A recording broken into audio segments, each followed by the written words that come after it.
Close. At Virginia High, I think still got time though. East side's getting ugly. They're up 33-0 on Rock Cove. Richlands has scored, take a 7-0 lead on Tazewell. Thomas Walker, same score over Hancock County, 7-0. At the end of one, in Graham it's 36-0 over Lebanon. And Union, 14-0 lead over Lee. And that's all we've got so far. They're still trickling in. You know, we said it in the pregame talking about Tennessee High and Hancock County. Tennessee High 2 years ago, when they went to Newport, they had a better record. Hancock County pulled the big upset. Could it be ruined tonight? The Vikings, they've been playing well. They blasted Volunteer. They beat Virginia High a few weeks back. They played well, but they take things seriously down there in Newport. I know when I was in high school, we'd have to have police escorts in and out, and they would stay with the buses. It's a pretty hostile environment. So, again, Tennessee High maybe in a little trouble. Of course, in that particular bracket of the playoffs, you just never know. So, again, like I said, we've got some games going on that's brewing. That again, we talked about the Union and Lehigh game. Again, Union with a 14-0 lead right now. We'd like to see Lehigh win that one, so it'd give us an opportunity, possibly with a win next week, to help us have some shot at the playoffs. But of course, when we talk about the first half here, the big thing, the fumbles, we fumbled about 7 times total. We got 6 of them back. We lost 1, and again, it's a 24-0 game. That tells me something's wrong somewhere. I believe that goes beyond game prep. Something's not right. I guess that's pretty obvious, but hope we can get it fixed this next half. Maybe we need to go shotgun. Yeah. So, well, it really couldn't hurt at this point. In the preseason, we showed a lot of shotgun, so it'd be interesting to see if we could do it. And we've got the speed on the outside if we wanted to be able to line up and do that. Talking about the first half, a quick recap. With 6:11 left in the first quarter, it was a 1-yard touchdown by Easton Medley. Again, Marion running the single wing on 2-point conversions. They're 3 for 3 on those tonight. Again, took an 8-0 lead with 6:11 in the first quarter. Then, with around 12 seconds left in the first quarter, it was, again, the man Tanner Tate to Austin Thomas from 32 yards out. They went for 2, got it again, 16-0. We went to the second quarter then with 9:29 left in the second quarter. It was 11-yard touchdown run by Nick Reese, 24-0 Marion. But again, Gate City has aided them, try to help them out as much as possible. Seems like, again, 2 penalties in the first half and all those fumbles. Marion has committed 4 turnovers in the first half. Talking about the passing, right now Sally is 1 for 2 with 9 yards. Leading rusher for us is DeAndre Mack, 5 rushes for 46 yards. Luke Reed with 5 rushes for 21 yards. Thomason has 3 yards on 2 carries, and again, Jake Hicks got that 1 reception for 9 yards, and that's all the scoring we've got for the first half. Well, even if you recover your fumble, it's still a fumble. You're basically taking away a down on that drive. So instead of having 4 downs to get 10 yards, you're automatically taking yourselves to 3. And, Joe, I hate to go off topic, but somebody just walked by in a goat costume. In a goat costume. In a goat costume. Folks, if we're not heard from again, just off Interstate 81 was the last place we've been seen. So, we're going to take a quick break. We'll come back. Mr. Carr has his highly anticipated, probably nationally acclaimed and award-winning This Day in Sports History. On the flip side of this, you're listening to the home of Blue Devil Sports here on the Campus Drive-In halftime show. This is Gate City Sports Radio. Tracing the roots all the way back to 1962, Weber City Drug is your locally owned pharmacy that offers personal customer service to the entire family. They strive to meet your prescription and over-the-counter needs and accept most insurance plans. They are located in Weber City across from Roberts Tire, so give them a call today at 276-386-3482. Again, that's 276-386-3482. You can also go online at wcdrugcenter.com, and they're also on Facebook, and they're open 6 days a week. This is Michael Calhoun, speaking on behalf of the Gate City football and track team. We would like to thank you for listening to Gate City Sports Radio, home of the Blue Devils. And we're back here at Marion Senior High School. Again, it's homecoming. They're about to crown the homecoming queen. Is drum roll. It the GOAT? The GOAT. Camden Garretton? I believe it said. Congratulations. Sure. And I'm glad to see she's not in a goat costume. So, that's the king, I believe. Oh, I'm sorry. Okay. Well, congratulations to him, not in a goat costume. And again, if you want to contact Mr. Carr directly with any comments or ask about that, please do so. Let's get Rob's cell phone number since he's not in here. All right, so again, you've clamored for it. The many millions have been standing up, anticipating this. Mr. Carr, take us through this day in sports history. Well, before we go there, being the history teacher, I would be negligent if we didn't talk about the namesake of the town of Marion. Do so. Do so. Let's go back to the Civil War in South Carolina. There was a man by the name of Francis Marion. Who? Francis Marion, nicknamed the Swamp Fox by the British soldiers, he launched continual guerrilla attacks against the British. He would come out of the swamps, attack, disappear just as quickly, back into the swamps, which he and his men were familiar with. The British never could track him down. Became a local folk hero. When this town was established, they went ahead and tribute to him, named it after Francis Marion, the Swamp Fox. Now, let's look at this day in history. Joe, did you know, in 1908, Chicago White Sox pitcher Ed Walsh beats Detroit 6-1. Not that unusual. It was his 40th victory of the season. 40th victory of the season. Took the AL pennant race to the last day of the regular season. Did you know that in that year they also played 4,615 regular season games? I did not know that. Now, how many regular season games did it do? I'd bet it's less than 180.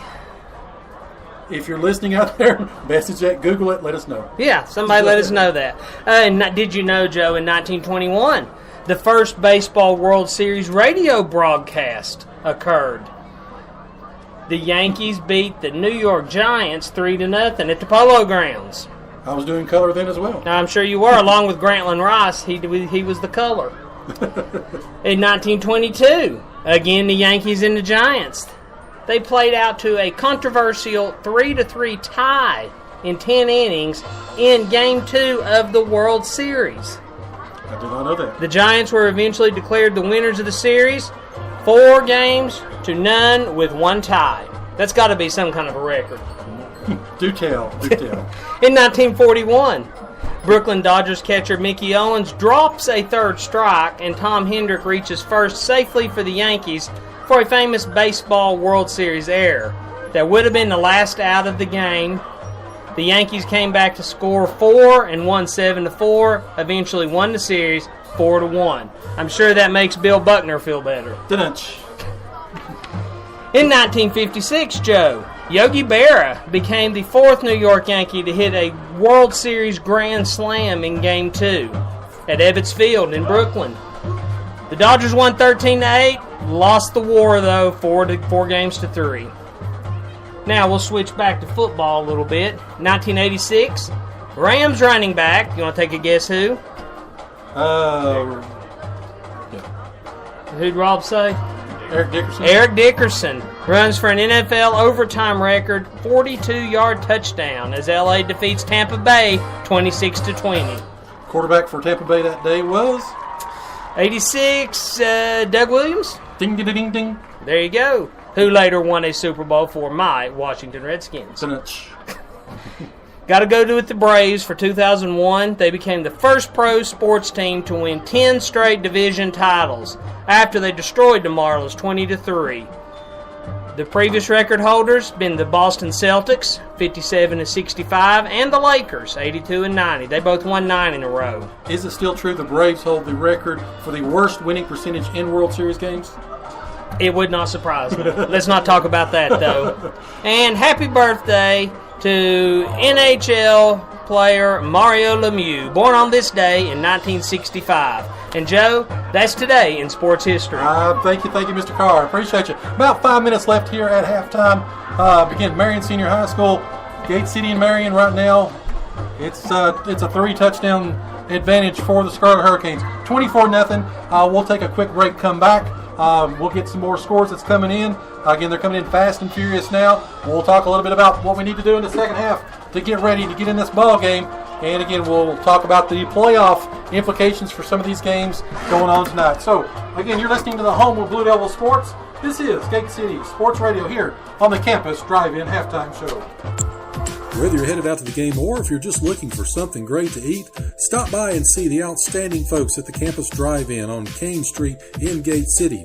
Campus Drive-In supporting Gate City Athletics for over 60 years, and they have a tremendous selection of breakfast, lunch, and dinner items, and they're open 7 days a week. Also, go in and ask about their new ice cream machine as well. So give them a call for call-in orders at 276-386-3702. Again, that's 276-386-3702. This is Mara Mullins of the Gate City basketball team, and you're listening to Home of the Blue Devil Sports. This is Gate City Sports Radio. And we're back here on the Campus Drive-In Halftime Show. About 3 minutes left. Gate City starting to stretch in their end zone. Marion still inside, getting ready here for the second half. Chris, what's going on around the region? Have you got a couple of things going on? Yeah, not too many scores have changed. In East Tennessee, it's approaching halftime now. Sullivan Central has a 9-7 lead over Sullivan East. Tennessee High up 13-8 on Cocke County. Daniel Boone extending their lead a little bit more over Volunteer, 34-0. Cherokee, the last report, still 3-0 over Crockett, but if I were a betting man, Joe, I'd say that's probably changed by this point. No post on it, though. Greenville up 28-0 on Sullivan South. Cloudland, an early 8-0 lead on Hampton. Father-son rivalry there. You called it. What was it? The spanking on the mountain? Farragut still has their 7-0 lead on DB right before halftime. Unicoi 14-0 over Unaka. Going over to Southwest Virginia, Union scores again, 21-0 over Lee. East Side's up 33-0 on Rye Cove. John Battle and Central, this is shaping up to look like a pretty good game. They have a 3-0 lead on Wise Central right now. Richlands up 7-0 on Tazewell. Thomas Walker scores. They take a 7-0 lead on Hancock County. And at last report, they may have just got tired of posting. Graham 36-0 over Lebanon. And last night, I believe, was the city championship in Kingsport, and you were privy to that. Tell everybody, especially our fans, and again, want to thank everybody that does listen, and especially our Kingsport, that population continues to grow following us.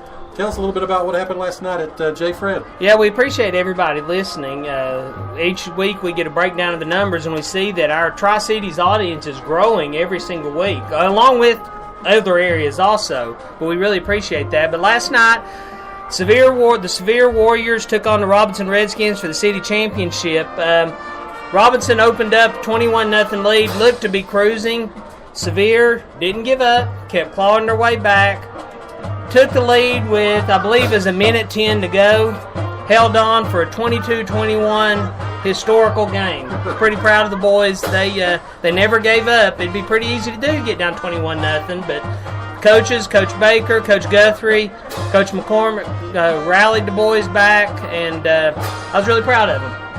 Good. Like I said, that's, of course, talk about middle schools. That's the feeder programs for all. That is a huge development tool, and you can see a lot of the success of some of these high schools by what happens in the middle school programs. And again, so they've got some good feeder schools in the city of Kingsport. Well, I think they're doing it right.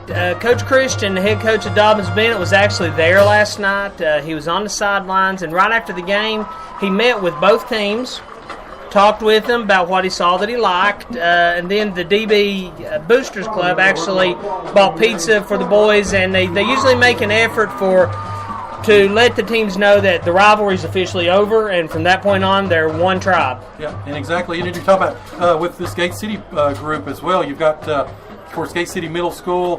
The JV team went up to Union last week, knocked off the eighth grade team. The Gate City eighth grade team 20, Union 6.